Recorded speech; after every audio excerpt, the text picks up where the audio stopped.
People don't even want to send their kids, and you send your kid to a lesson place where the teacher does not know what is teaching. You understand? And you can hook up online and get a good teacher. So once you're doing a good thing online, your business is gonna boom. Yeah. Okay. Thank you. I'll be class.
Hello and welcome.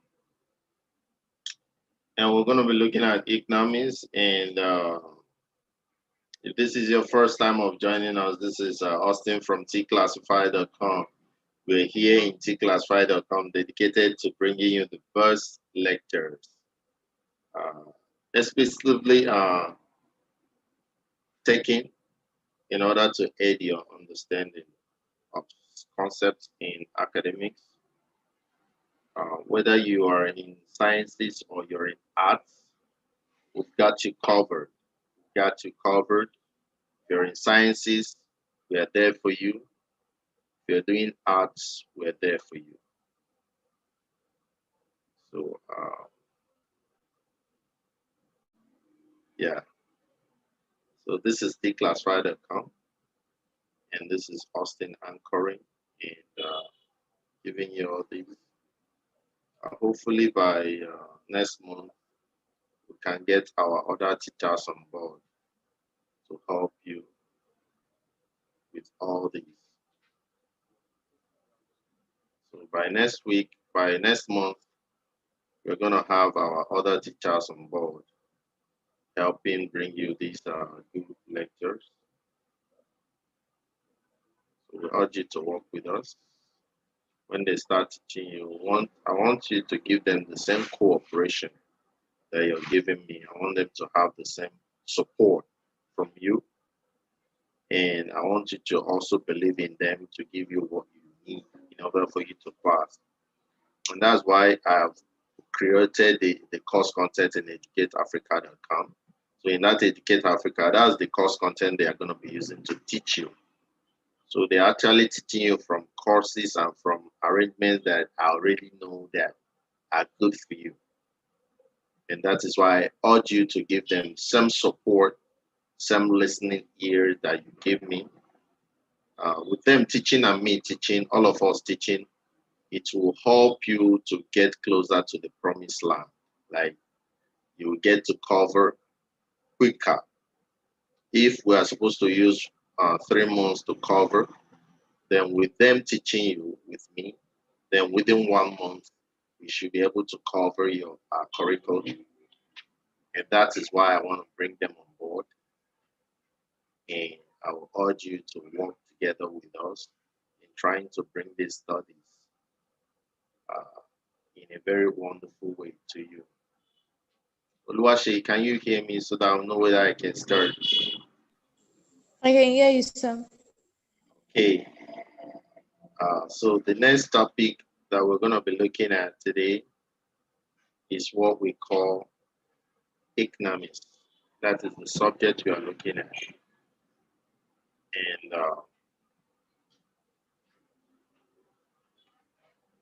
okay, I'm going to open up my slide. And once I open up my slide, we can continue. Sorry. Sometimes these okay, let me see whether I can take it from the website since the slide is taking time to open here.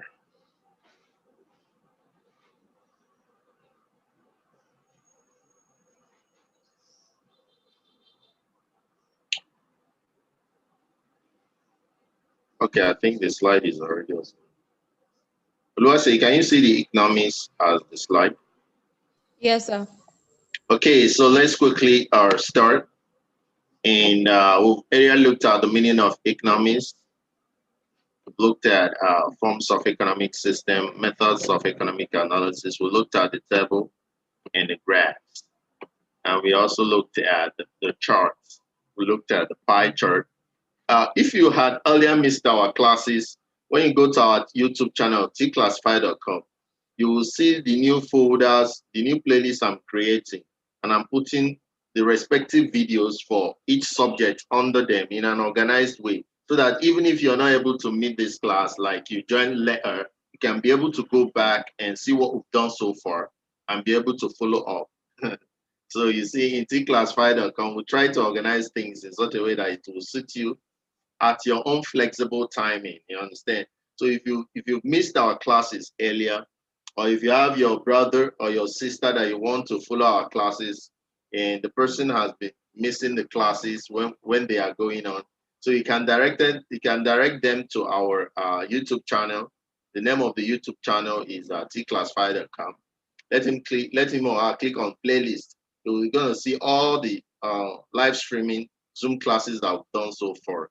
So we'll keep them there for you as a reference point in case if you don't understand a particular concept while we are still teaching them, you can always go there and be able to see them. Okay. So we looked at conversion of a table into pie charts for working with percentages and working with degrees or angle of the sector. And we looked at pie chart with specific examples, bar charts, simple and multiple bar charts, depending on the number of columns that it possesses. Then we looked at pictogram, and I think those were where we stopped. Pictogram is simply representing data in pictures. And today we're going to be looking at measurement of central tendency. So after this, we'll move straight to demand and supply, which is the core concept in economics. So let's quickly look at measurements of central tendency, where we talk about the arithmetic mean, mode, median, geometric mean. You're always gonna have come across this in your mathematics. So the same mean that you have in your mathematics is what we are gonna be looking at in economics. There is nothing different. The same median, the same mode, they are the same concept, but they are very, very important in helping you establish what we call statistical measure of location using information. And that's what we're looking at them in economics. So measurements of central tendency, this can also be called measures of location. So you can call it measure of central tendency. Central tendency, the tendency of something to be at the middle, the tendency of something to be called an average of the other ones. That's what measure of central tendency.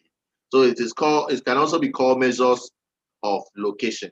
It is the statistical information that gives the middle or center or average of a set of data. So if you have a data, like say you come to a class and you're asking them, what is your age? This person said 13. What's your age? 14. What's your age? 15. What's your age? 14. What's your age? 17. What's your age? 12. What's your age? 14. What's your age? 13. What's your age? 14. What's your age? 18. What would be the average of these ages that I've been mentioning? So I wouldn't know. Okay, listen again. Just pay attention now. You know the average. Just pay attention to me. Now I come to the class, I ask, what's your age? 14. What's your age? 15. What's your age? 16. What's your age? 13. What's your age? 14. What's your age? 17. What's your age? 12. What's your age? 14. What's your age? 15. What's your age? 14. What's your age? 14. What's the average? 14. 14 is very clear because you've had me say 14 most times. So the person asking you this wants to know the average age of students in that class. So because he has been hearing 14, 14, he knows that the average age is 14. And even if you calculate the mean or the mode or the median, you're going to be getting 14, 14. So you use this measure of tendencies to get the center point or the average point or the middle point. Are you clear on that? Yes, sir. Okay, so there are 5 measures of central tendency, and they are: number 1 is arithmetic mean, which is the most popular. They will have the median, which is the figure at the middle. We have the mode, which is the most occurring figure. We have the geometric mean, and we have the harmonic mean. And we're going to be looking at these various measures one by one, and we're going to know how to extrapolate them from a tabular data. Okay, so let's look at arithmetic mean. This can also be referred as mean. You can call it mean or call it arithmetic mean. It is the average of a series of figures or values. It is obtained by dividing the sum of these figures by the total number of the figures or values. So formula for calculating the arithmetic mean is X bar represents the arithmetic mean, and is equal to summation of all the numbers all over how many numbers they are. Summation of all the numbers over how many numbers they are. So where X bar is the arithmetic mean, sigma is Greek letter denoting sum of. X is the series of figures in a given data. Sigma X is the total sum of the values of the series of figures in a given data. N is the number of figures or elements. Note this formula is used especially when the figures are small and ungrouped. So there's another formula for grouped data. So in that one, you'll be looking at the frequency. Here we didn't see frequency because this is for small number of data. Okay. So let's move forward. So this is an example. Calculate the arithmetic mean for the scores of 8 students in NECO economics examination. The scores are 14, 18, 24, 16, 30, 12, 20, and 10. So how do you do that? You're going to first of all add them up. Once you add them up, that's why you have your sigma X. Then the number, you're going to count the number of instances or the number of different representations. We have here 1, 2, 3, 4, 5, 6, 7, 8. So you're going to have summation of all, which is 1, 4, 1, 4, all over number of figures, which is 8, and that's going to give you 18, and that makes 18 the mean. So in a case where you have group data, you're going to when you have 14 occurring more than once, you're going to use this formula fx, where f is frequency, which is number of occurrence of a particular figure, times that figure all over n. Okay, so that is what you're going to be having in other cases. So this is an example of where we have that frequency. You can see that 8 is occurring how many times? 2 times. There is 8 here. Which other place do we have? There is also 8 here. So double 8, that's why we're having. 10 is only 1 place. There is just 10 here. 12 is in 4 places. There is 12 here, 1, 12 here, 12 here, and 12 here. So in that case, you have to make what we call, this is a frequency distribution table. Once the figures are occurring more than once. So in that case, if you want to do this, it's going to be f of x. The 8 is the number. How many times does 8 occur? 2. So it must be f of x, 8 times 2. How many times does 10 occur? Once. So like that, all over the total number. Okay. So that is that for frequency related ones. Okay. So summation of their frequency, that's what you have on the ground. Take note. If for a group data, that's what you have. For non-group data, you have n. Okay, this is an instance of where we got all the frequency and we started multiplying them by their class marks. This time this, you have this. This time this, you have this. So take note could also be for such group. Those groupings, you have to find their class math. Their class math is simply this plus this divided by 2. Okay, this plus this divided by 2. 0 plus 9 is 9. 9 divided by 2 is 4.5. 10 plus 19 is 29. 9 divided by 2. Okay. I mean the middle part, the middle place between this and this. So that's what is normally this. Okay, so there are advantages and disadvantages of this arithmetic mean.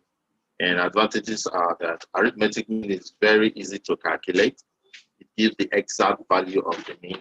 It's the best known average. So arithmetic mean is the best known average. It is very easy to understand. It provides a good method of comparing values.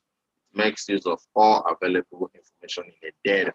So what are the disadvantages? Arithmetic mean cannot be obtained graphically. You cannot get it graphically, unlike other ones.